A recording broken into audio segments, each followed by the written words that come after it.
제가 처음 감정노동에 대해서 강의를 하고 감정노동을 소개하고 다닐 때의 이야기입니다.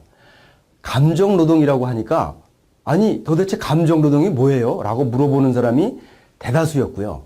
아니 감정관리면 감정관리고 노동운동이면 노동운동이지 감정노동이 뭐냐고 의아해하거나 아니면 도자기 감정하십니까? 아니면 부동산 감정하십니까? 라고 이야기하는 웃지 못할 일도 있었습니다. 그래서 이 감정노동에 대해서 설명을 해주면 또 이렇게 이야기를 합니다.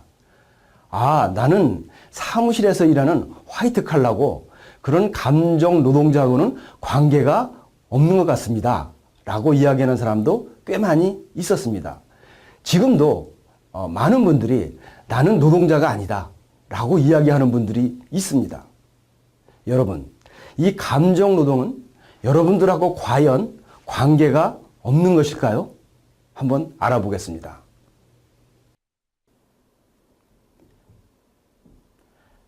감정노동은 사실 최근에 땅콩 항공 사건으로 아주 사회적 이슈가 됐었죠.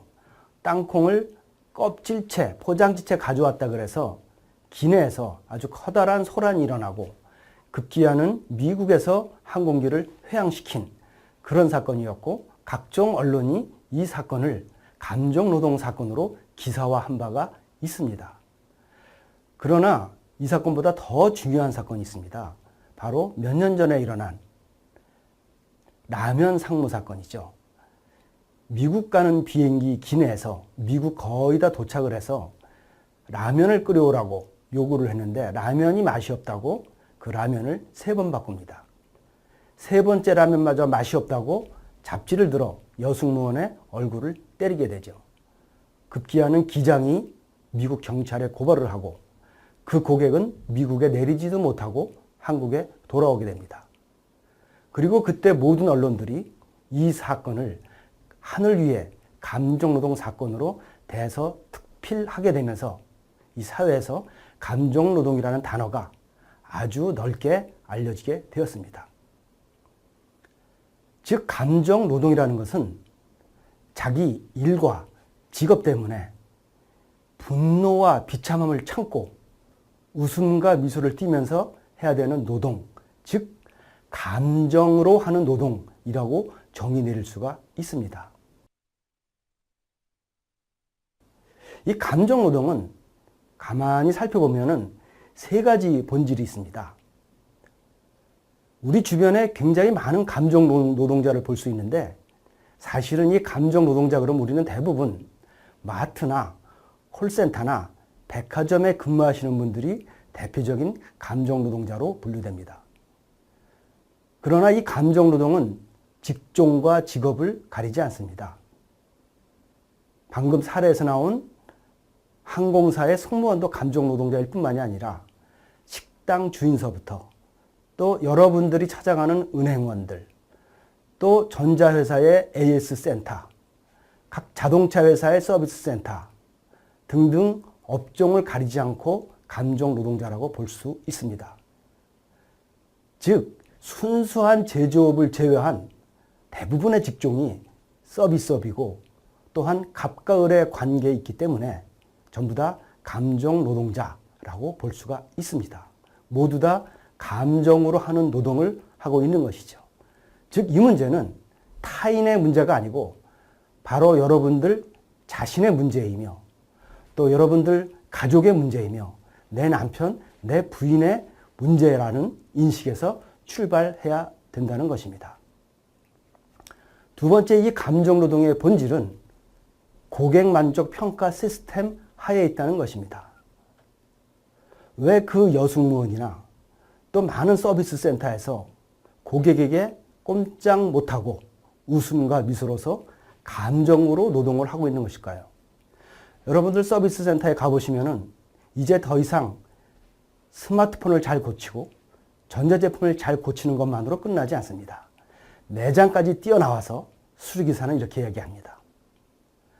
불편한 거 있으면 언제든지 연락 주십시오. 그리고 전화 오면은 잘 받아 주십시오. 매우 만족 부탁드립니다. 5점 만점 부탁드립니다. 라는 이야기를 아마 들어보셨을 겁니다. 인터넷에 올리는 민원이나 또는 고객 만족 평가 시스템이 바로 고객 접점에 있는 많은 노동자들을 감정 노동으로 몰아넣고 있는 것입니다. 세 번째 본질은 이 감정 노동은 갑과 을이 고정되어 있지 않다는 것입니다. 즉 내가 일하는 현장에서는 내가 을일 수 있으나 내가 떠나서 다른 곳에 가서는 또 갑이 된다는 것입니다. 콜센터에서는 내가 을이지만 백화점에 가서는 또 갑이 될 수 있는 것이죠. 제가 은행에 가서 강의를 한 적이 있었는데 그 은행의 가장 심한 악성 고객이 누구냐? 바로 옆에 유통회사의 직원들이었던 것입니다. 그 유통회사 직원의 가장 큰 악성 고객은 또 누구냐? 그 근처에 또 콜센터의 직원일 수 있다는 것입니다. 이렇게 감정노동은 피해자가 가해자가 되고 가해자가 피해자가 되는 이런 특성이 있다는 것입니다. 즉 감정노동은 다시 한번 정리를 하면은 업종을 가리지 않는다. 그리고 고객 만족 평가 시스템 안에서 감정노동이 이루어지고 그리고 갑과 을이 서로 교대하면서 피해자와 가해자가 정해져 있지 않다는 것입니다. 또한 우리는 블랙 컨슈머라는 말을 많이 씁니다. 악성 고객과 블랙 컨슈머는 어떤 차이가 있을까요?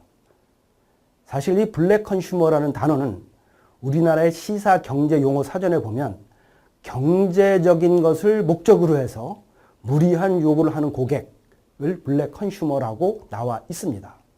그러나 이것은 잘못된 용어입니다. 영어권에서 블랙 컨슈머라고 하면 흑인 소비자를 뜻합니다. 실제로 검색을 해보면 흑인들이 세일 기간에 아주 밝게 웃고 있는 모습을 보실 수가 있습니다. 우리나라에서만 쓰는 그런 단어죠. 미국에서는 사실 이 블랙 컨슈머를 컨슈머 프로드라고 합니다. 즉 사기꾼이라는 뜻입니다.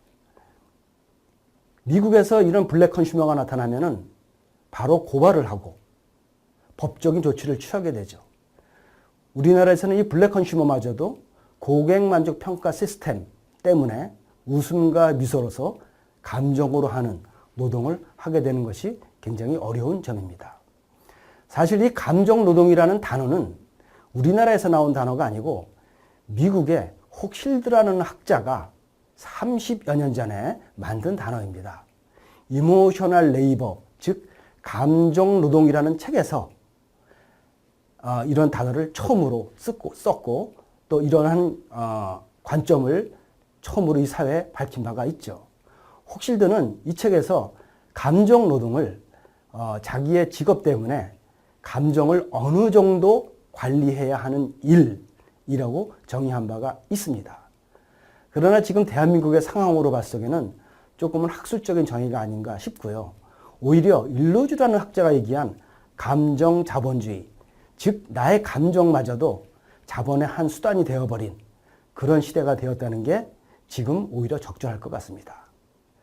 지금 감정 노동으로 인해서 대단히 심각합니다. 한 서비스 센터는 우울증이 54%나 있는 그런 조사 결과도 있습니다. 이 감정 노동은 특별한 곳에서 일어나는 것이 아니고 바로 나에게 또 내 가족에게 우리 모두에게 가해자가 되고 피해자가 된다는 그런 관점에서 바라봐야 할 것입니다.